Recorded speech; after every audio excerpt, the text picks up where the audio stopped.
నేను ఒక classic example చెప్తాను సార్. మా సార్ దగ్గరికి వచ్చింది. ఇది ఇది ఎప్పుడు తెలుసా? 10 ఇయర్స్ బ్యాక్ 10 years విషయం back. చెప్తున్నా Yeah, మీకు. yeah. ఆ అమ్మాయి వాళ్ళిద్దరు కొలీగ్స్ పెళ్లి చేసుకున్నారు. Love Okay. మ్యారేజ్ చేసుకున్నారు. Mm. ఒక నెల తర్వాత ఆ అమ్మాయి వాళ్ళకి ఎవరైతే పెళ్లి చేశారో మా గురువు గారి దగ్గరకు వచ్చి, సార్ నాకు విడాకులు కావాలని అడిగింది. Mm.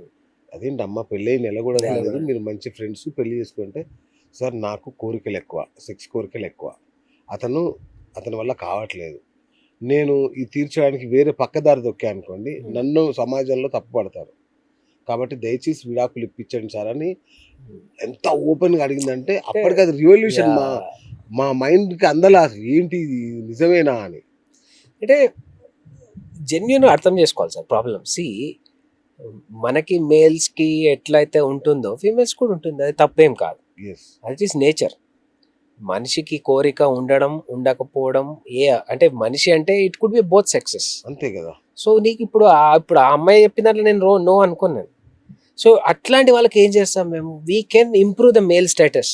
ఓకే, అట్లాంటి సిచ్యువేషన్ లో కూడా మనకు ఒక లైట్ ఉంది డెఫినెట్లీ. ఎటువంటి అంటే ఎన్ని ఫెయిల్ అయినా సర్జరీ ఫెయిల్ అయ్యే ఛాన్స్ లేదు.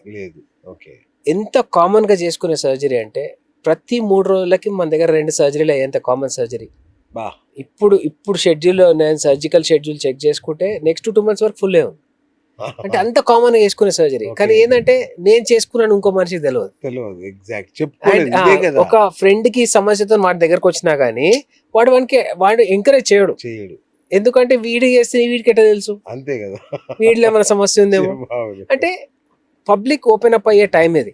బేసిక్లీ సమస్య ఎవరికైనా వస్తుంది. మీ తరఫున నేను ఒకటి అప్పీల్ చేయాలి సార్. చేతికి నొప్పిలేస్తే హాస్పిటల్కి వెళ్తాం, డెఫినెట్లీ. కాలుకి నొప్పిలేస్తే ఇది మనలోని అంగమే, దానికి ఏదైనా సమస్య రాకుండా ఉండదు. వయసుతో పాటు ఏదో ఈ మన లైఫ్ స్టైల్ వల్ల వస్తాయి, కాబట్టి నిర్భయంగా నిస్సిగ్గుగా చెప్పుకుంటేనే సమస్య తీరుతుంది సార్. సరే, ఇవాళ ఒక క్లాసిక్ ఎగ్జాంపుల్, ఒక పర్సన్ వచ్చింది, మనం ఫస్ట్ షో చేసినప్పుడు చూసినట్ట. ఇవాళంటే జస్ట్ ఒక 2-3 days బ్యాక్ సార్, 4 months నుంచి అనుకుంటున్నా వద్దామని, కానీ ఎట్లా ఫేస్ చేయాలి, ఈ క్వశ్చన్స్ ఎట్లా అడగాలి, నన్ను గుర్తుపడతారు ఎవరన్నా వేరే వాళ్ళు, ఏజ్ ఆఫ్ గుడ్ విఐపి గుర్తుపడతారా, ఓకే నేను రావాలా అని చాలా మందికి ఆ ఫియర్ ఫ్యాక్టర్ ఉంటుంది. Correct. Taking the first step is important. ఆ ఫస్ట్ స్టెప్, నాకు హెల్ప్ కావాలి, హెల్ప్ నేను తీసుకోవాలి అనే ధైర్యం చేస్తే డెఫినెట్లీ హెల్ప్ చేయొచ్చు సార్. ఇప్పుడు చెప్పండి వీళ్ళకి, సెలబ్రిటీస్ కి, పెద్దవాళ్ళకి సభాముఖంగా చెప్పండి వాళ్ళకి, మీ సీక్రెసీని, మీ ప్రైవసీని 100%. సి ఎప్పుడైనా నాకు ఎవ్వరు ఫోన్ చేసినా, ఇప్పుడు మీరు నాకు ఏమైనా కేసు పంపించినా గానీ మీరు చెప్తారు నాకు ఆ టైమింగ్ అని. సో వీళ్ళకి నేను సపరేట్ స్లాట్స్ ఇస్తాను, నార్మల్ స్లాట్స్ లో ఇవ్వను. We have separate slots. ఈ సూపర్ డూపర్ విఐపీస్ కి నాకు చాలా మంది వచ్చిన వాళ్ళందరికీ ఐ సీ లేట్ టైమ్స్, ఎవరు లేనప్పుడు, స్టాఫ్ మినిమల్ ఉన్నప్పుడే చూస్తాను, ఎందుకంటే వాళ్ళ ప్రైవసీ నేను రెస్పెక్ట్ చేస్తాను. సరే, ఇలా ఈ వీళ్ళకి సమస్య వస్తుంది, వీళ్ళకి సమస్య చెప్పలేము sir. Every one can have it, అంతే కదా. You can get it, I can get it, any one can get it.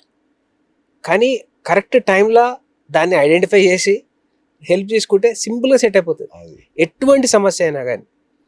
Prolong complete గా అదే అయిపోతారు. అంటే మెయిన్ సైకలాజికల్ డిస్టర్బ్ అయిపోతారు.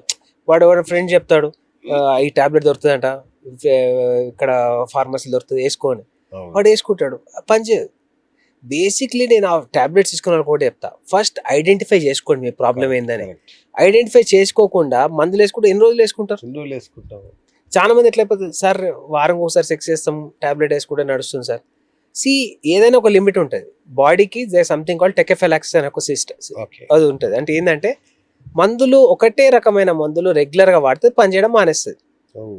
That is the reason diabetics లో కూడా మేము మందులు సంవత్సరానికి ఒకసారి మినిమం మందులు మారుస్తారు డాక్టర్ గారు, ఏ డాక్టర్ అయినా కానీ. ఎందుకు? The reason behind that is body tachyphylaxis లోకి వచ్చిందంటే ఆ మందు దానికి రెస్పాండ్ కాదు. వీళ్ళు 1 year వాడతారు, 1 year తర్వాత పనిచేయడం మానేస్తుంది. ఇప్పుడు మాకు కూడా ఏమైనా సూపర్ డూపర్ డ్రగ్స్ ఏం లేవు, అవే డ్రగ్స్ డోసేజ్ క్యాలిక్యులేటెడ్ ఉంటుంది. ఈ పర్సన్ కి ఇంత ఏజ్, ఇంత వెయిట్, ఇంత ఇది ఉంది, దాన్ని బట్టి క్యాలిక్యులేషన్స్ ఉంటాయి. పీనల్ డాప్లర్ లో మీ లెవెల్స్ ఎంత ఉన్నాయి, ఆ బ్లడ్ ఫ్లో లెవెల్స్ ఎంత ఉన్నాయి, దాన్ని బట్టి చూసుకుంటాం. వెరీ కామన్ గా ఇది తీసుకోవడం వల్ల వాళ్ళు ఒక రాంగ్ కాన్సెప్ట్ లోకి వెళ్ళిపోతారు, ఇది నాకు పని చేయదేమో, ఏ డాక్టర్ దగ్గర పోయినా ఇంతే, ఏ డాక్టర్ దగ్గర పోయినా అదే సిల్డనాఫిల్ రాస్తారు, అదే టెడల్ఫిల్ రాస్తారు. మన దగ్గర ఏం డిఫరెన్స్ అంటే అసలు ఈ సమస్య ఐడెంటిఫై చేయడం, దీనికి అడ్వాన్స్ ట్రీట్మెంట్స్ ఏమున్నాయి? మందులు ఎస్ అందరు ఇస్తారు, కానీ మేము అడ్వాన్స్ ట్రీట్మెంట్స్ ఇస్తాం. అంటే అసలు సమస్య ఏంది, చాలా అడ్వాన్స్ వచ్చింది. షాక్ వేవ్ థెరపీ అని వచ్చింది, డయాగ్నోసిస్ కూడా ఉంటది కదా, అన్నిటికన్నా ఇంపార్టెంట్ అది డయాగ్నోసిస్. మెయిన్. అదే అది అందరి దగ్గర ఉండదు, మీ దగ్గర చాలా latest important, imported equipment. Very important. మనం అది కూడా ఒక ఎపిసోడ్ చేసాం మనం. అవునా? Equipment. ఇప్పుడు ఇంకొక కొత్త మెషిన్ కొన్నాం, ఒట్టి స్పర్మ్ అనాలిసిస్ కి 30 లక్షల మెషిన్. అది బా ఒకటే టెస్ట్ చేస్తుంది అది, కానీ దాన్ని మించిన అక్యూరసీ లేదు. వావ్. అంటే ఇప్పుడు చాలా మందిలో ఏంటంటే ప్రెగ్నెన్సీ కోసం ప్రయత్నం చేసే రెగ్యులర్ మిస్క్యారేజెస్ అవ్వడం, లేకపోతే పాపం ఎన్ని ఇయర్స్ ట్రై చేసినా స్పర్మ్ కౌంట్ నార్మలే ఉంటుంది. అట్లాంటి వాళ్ళు అడ్వాన్స్ డిఎన్ఏ టెస్టింగ్ ఉంటుంది, అంటే స్పర్మ్ లోపల డిఎన్ఏ టెస్ట్ చేస్తుంది ఇది. అది ఎంత అక్యురేట్ ఉంటుంది అంటే మనకి వీడియో కూడా ఇస్తుంది, ఈ పలానా ఈ స్పర్మ్ లో ఈ డిఎన్ఏ లెవెల్లో డ్యామేజ్ ఉంది. సో దానికి డిఎన్ఏ డ్యామేజ్ ఇప్పుడు వరకు మొత్తం ఇండియాలో డబుల్ స్టాండర్డ్ డిఎన్ఏ టెస్ట్ ఒకటే ఉండే, మన దగ్గర సింగిల్ స్టాండర్డ్, అంటే ఒక్క స్ట్రాండ్ ఆఫ్ డిఎన్ఏ లెవెల్లో కూడా మనం టెస్టింగ్ చేస్తాం. ఎక్కువ అక్యురేట్ క్లారిటీ ఉంటుంది. అంటే ఇప్పుడు ఐవీఎఫ్కి పోయే వాళ్ళైనా కానీ, ఐయుఐ లాంటి దానికి పోయినా కానీ, నార్మల్ ప్రెగ్నెన్సీ ట్రై చేస్తున్నా కానీ, ఈ మూడిట్లా ఫెయిల్యూర్స్ ఉంటే ఈ టెస్ట్ చేసుకుంటే మనకు ఒక ఆన్సర్ వస్తుంది, ఎందుకు అది ఫెయిల్ అయింది అని. ఇది నార్మల్ ఉంది అనుకోండి, మీరు నేనే చెప్తాను, మీరు ఏ డాక్టర్ దగ్గర పోయి చేసుకోండి, కానీ చేసుకోండి, నో ప్రాబ్లం. కానీ ఇది దీంట్లో ఏమైనా ప్రాబ్లమ్స్ ఉన్నాయి అనుకోండి, అది చేస్తే మళ్ళీ ఫెయిల్ అవుతుంది. ఓకే, మనకు దానికి మందులు ఉంటాయి. సో ఎటువంటి లెవెల్ ఆఫ్ డిఎన్ఏ డ్యామేజ్ లో అయినా కానీ మనకు మందులు ఉంటాయి. కానీ ఆ సమస్య వాడు తెలుసుకోకుండా ఐవీఎఫ్కి వెళ్ళిపోయిన అనుకో, చాలా మంది నా దగ్గరకు వస్తారు, సార్ చాలా 3-4 టైమ్స్ నాకు ఐవీఎఫ్ అయింది సార్, ఫెయిల్ అయిపోయింది సార్. మొన్న ఒక పేషెంట్ చేసినాను sir, 4 IVF failures, single standard DFA 45% ఉంది. అంటే నార్మల్ బిలో 15 ఉండాలి, 45% ఉంది ఆయనకి.